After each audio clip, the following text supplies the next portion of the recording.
ግቢ ላይ ማንነታቸው ማላቃቸው ሰዎች ተረባረቡ። ያዙ እዛ ኃይለ ግቢ ላይ በቃ እዛው ተረባረቡ። ተላለጡኝ። በሰደፍን በምንም ብዙ ቦታ ጉዳቶች አሉ። እንደው ላሳየኝ ይችላለሁ። አሁን የሕክምና ውጤቶች ብሏሉ። ወደ 4 ሬፕሲ አጥንቱ ተሰብሯል። ደብድቦ በሲቪል መኪና ነው እንግዲህ ይዘው ሄዱ። አይኔ ታሰረ። እንዳየው ያን ሌት ላይ ተዘዋወረ። ቴሌቪዥን አይቻለሁ፣ ፎቶ አይቻለሁ። ቀን አርጎ ነው እንደዚህ ያነሳኝ። መሳሪያ እጄ ላይ መኪና ውስጥ ነበረ። እሱንም አውጥቶ ከመኪና ውስጥ በእጁ ይዞ እንደዚህ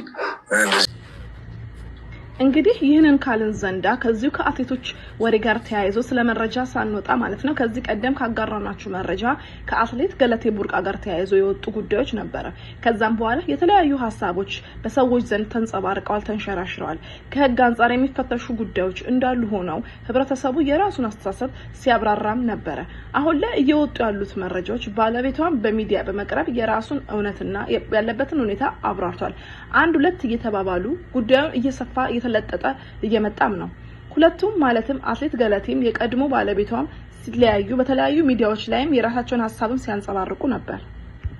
እንዲሁም በተለያዩ ሚዲያዎች ላይ ኢንተርቪው በማድረግ ጉዳዩን ይበልጥ ውስብስብ ያደረጉትም ይገኛሉ። ብዙዎቻችን ከወገንተኝነት ራቅ በማለት ጉዳዩን ሰፋ ባለ መነጽር እየተከታተልነውም ነው።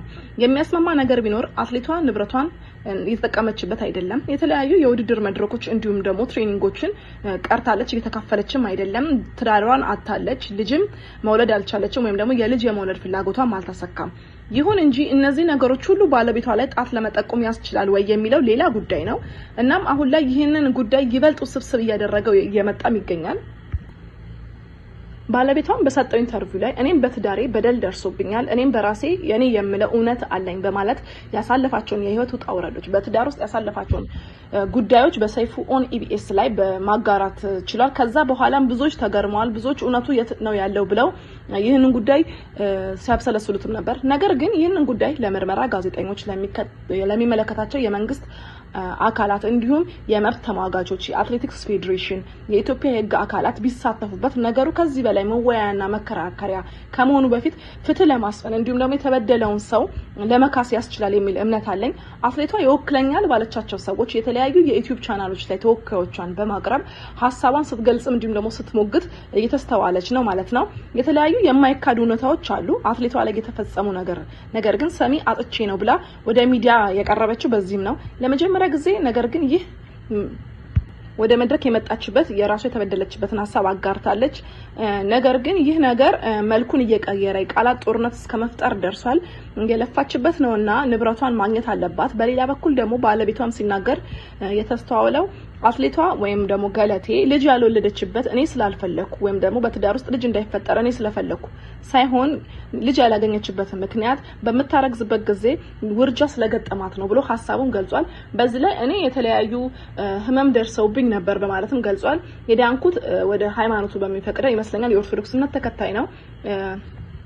እናም ከዚህ በላይ በጣም ብዙ እጅግ ተበድያለሁ የሚላቸውን ሀሳቦች በወፍ በረርም ለህዝቡ እውነቱን ይወቅልኝ፣ በሷ ብቻ ሳይድ ያለውን ሳይሆን በእኔም በኩል ያለውንም ሀሳቤን ወቁልኝ፣ ተረዱልኝ ሲል የተለያዩ አንኳር የሆኑ ጉዳዮችንም አንስቷል። ነገር ግን ይህ ጉዳይ ለህዝቡ ከመስጠቱም በተሻለ ነገር ግን ውጤታማ የሚሆነው የህግ አካላት እንዲሁም ደግሞ ጉዳዩ የሚመለከታቸው አካላት ቢገቡበትና ጣልቃ ገብ ሆነው ሰላምን ከማስፈን አንጻር ቢመለከቱት ባይነኝ። ምክንያቱም እሱ እየተናገረ ያለው እኔ በትሬኒንግ ጊዜ አግዣታለሁ አሰልጣኛውንም ነኝ ያለ ያለው እንግዲህ ይህ ነገር ደግሞ አንድ አትሌት የራሱ የሆነ የግል አሰልጣኝ ሊኖረው ይችላል። ይህ ደግሞ የሚመዘገበው በአትሌቲክስ ፌዴሬሽን ስር ስለሆነ የዚህን እውነታ የአትሌቲክስ ፌዴሬሽን ያውቃል። ይህንን እያወቀ የአትሌቲክስ ፌዴሬሽን ከዚህ በፊት ባወጣው መግለጫ ላይ አትሌቷ እንደተበደለች ሙሉ በሙሉ እስከ መግለጫ እስከ መስጠት ድረስ ከደረሰ ይህንን እውነታ ለምን አላጋራም? እሱም ቢሆን በውድድር ዘመኗ ከጎኗ ነበር፣ አሰልጣኛዋም ነበር፣ አብሯት ተነስቷል፣ አብሯት ሮጧል፣ ለውጤቷ አስተዋጽኦ አድርጓል ብለው ለምንድን ነው ይሄንን ያልተናገሩት? ይሄ እንግዲህ ሌላ መተፈተሽና መታየት ያለበት ጉዳይ ነው ማለት ነው። እንግዲህ ይሄንን ካነሳን ብዙ ታሪኮች ውስጥ መግባታችን አይቀርም። ለዛም ነው ይህ ነገር ምርመራ ጋዜጠኞች ማየት አለባቸው። የተለያዩ የህግ አካላት ነገሮችን ከተለያየ አንግል አንጻር ማየት ያለባቸው ሰዎች እዚህ ጉዳይ ውስጥ መግባት አለባቸው። ጉዳዩ ከዚህ የባሰ ከመለጠጡና ከመስፋቱ በፊት ያልነው ለዛ ነው። እንግዲህ ከሁለቱም ወገን የተበደለ እንዲካስ እንዲሁም ሰላም እንዲወርድ ምኞታችን ነው። ነገር ግን የዚህ ታሪክ ብዙዎቻችን ትምህርት ልንወስድ ይገባል። በትዳር ውስጥ ከሚከሰቱ ማንኛውም ችግሮች ቅድሚያ መፍትያቸው እዛው ትዳር ውስጥ በመነጋገር ካልሆነም ደግሞ በቅርብ ሰዎች ወይም ደግሞ ከዛ አለፍ ሲል በህግ ከዛም አለፍ ሲል ግን መፍትሄው መለያየት ሆኖ ነገር ግን የሁለቱንም ጥቅም ባስከበረ መልኩ ወይም ደግሞ ቀጣይነት ልጅም ከተፈጠረ ልጅም ባይፈጠርም ቀጣይነት ሰላማዊ የመለያየት ህይወትን ያካተተ እንዲሆን እንግዲህ ለሁላችንም ትምህርት ሰጥቶናል ማለት ነው። እነዚህ ሁለት ጀግና አትሌቶች በየጊዜያቸው ለተለያየ አትሌቲክስ ውጤቶችን በማስመዝገብ ችለዋል። አንደኛው የዓለም ክብረ ወሰንን ለ27 ጊዜ ደጋግሞ ሰባብሯል። ሁለተኛው ውዱ አትሌታችን ደግሞ ለኢትዮጵያ እንደ እርሱ ወርቅ ሜዳሊያን ማምጣት የቻለ እስካሁን ድረስ ለሀገሩ ማለት ነው የለም። ለኢትዮጵያ 24 ወርቆችን በተለያዩ የዓለም አቀፍ ውድድሮች አሳክቷል። 9 የተለያዩ ሜዳሊያዎችን በማድረግ አጠቃላይ ወደ 34 ሜዳሊያ ለሀገሩ ጠራርጎ በማውጣት ይታወቃል። እነዚህም ሁለት አትሌቶች ሻለቃ ኃይሌ ገብረስላሴ እና ቀነኒሳ በቀለ ናቸው። ኃይሌ 52 ዓመታትን ተሻግሯል። እንዲሁም ደግሞ ቀነኒሳ የ43 ዓመት እድሜ ያስቆጠረ አንጋፋ ሆኗል ማለት ነው። እነዚህ ሁለት አትሌቶች በዓለም ረጅም ርቀት ሩጫ ውድድር ላይ ዓለም አቀፍ ተጽዕኖ የፈጠሩ ውድ የአፍሪካ እንዲሁም ደግሞ የኢትዮጵያ ያፈራቻቸው ልጆች ናቸው። አትሌቶች በልጆቻቸው ምክንያት አኩሪ ታሪክን ለመስራት ችለዋል። የሁለቱም አትሌት ልጆች ታሪካዊ እንዲሁም አስገራሚ የሚሆን መጽሐፍን ጽፈውላቸዋል። እንዲሁም ደግሞ ማስመረቅም ችለዋል። ባለፈው ሳምንት መጨረሻ ላይ ነበር የኃይሌና የቀነኒሳ ልጆች ሁለቱም ሴት ልጆቻቸው መጽሐፍን እንዳሳተሙ ለማሳወቅ የቻልነው። ይህም ደግሞ ታሪካዊ የሚያደርገው እነዚህ የሁለት ጀግና አትሌት ልጆች በተመሳሳይ ወቅትና በተመሳሳይ ጊዜያት ናቸው። ሁለቱም በየፊናቸው ያሳለፉትን ወይም ደግሞ የኔ ነው ያሉትን ሀሳባቸውን በጽሁፍ መልክ ያቀረቡበትን መጽሐፍ ያስመረቁት ማለት ነው። በጣም ወጣትና ልጆች የሆኑት እነዚህ የሁለት አትሌት ልጆች የኃይሌ ልጅ ሜላት ኃይለ ገብረስላሴ ስትባል የቀነኒሳ ልጅ የሆነችው ደግሞ ኤልናታ ቀነኒሳ በቀለ በባለፈው ሳምንት መጨረሻ አካባቢ ነበር ሁለቱም በየፊናቸው መጽሐፍ ጽፈው ማሳተም እንዲሁም ደግሞ ማስመረቅ የቻሉት። የአባቷን የኃይሌ ገብረስላሴን የህይወት ታሪክ በእንግሊዝኛ ቋንቋ መጽሐፍ አሳትማለች። ወጣት ሜላት ይህ አትሌት ለበርካታ ጊዜ የተለያዩ ጊዜያት ስለሱ የሚዳሰሱ መጽሐፍ ተጽፈውለት እንደሆነ ያውቃል። ነገር ግን በልጁ ሲጻፍ አዲስ ነገር ነውና ደስ የሚያሰኝም ነገር ነው። የአትሌቲክስ ህይወት ውጣውረዶችን የህይወት ፍልስፍናን እንዲሁም የስኬት ጉዞን የሚያስቀኝ መጽሐፍ ነው ስላባቷ የጻፈችው ልጁ ሜላት ማለት ነው። ረዳት ጸሐፊዋ ደግሞ አባሚዮ ሮቲማ የተባለ ፓን አፍሪካኒስት ጸሐፊ እንደሆነ ተሰምቷል። በረዳት ጸሐፊነት ከሷ ጋር በመጣመር ነው ይህንን መጽሐፍ ለህትመት ያበቁት ማለት ነው። መጽሐፉ በ12 ምዕራፎች ተከፋፍሎ የተዘጋጀ ሲሆን ጽሁፉም ለመጨረስም 2 ዓመት እንደፈጀባት ጸሐፊዋ ተናግራለች በምርቃቱ ቀን ማለት ነው። ሌላኛው ጀግናችን ደግሞ ቀነኒሳ በቀለ ይህ አትሌት ለብዙዎች ዘንድ ተወዳጅና ረዘም ላሉ ጊዜያት ወጥ የሆነ ብቃትን እንዲሁም ደግሞ ችሎታን ያሳየ ሲሆን አሁን ወደ ማራቶን ብቅ በማለት የተለያዩ አስደሳች ድሎችን ማስገዘብ የቻለ ድንቅ አትሌታችን ነው። በብዙዎች ዘንድም የሚወደድ አትሌት ነው። የአትሌት ቀነኒሳ ልጅ ኤልናታ የ17 ዓመት ታዳጊ ስትሆን ይህች ልጅ አሁን ደግሞ መጽሐፍ እንደጻፈች ታውቃል።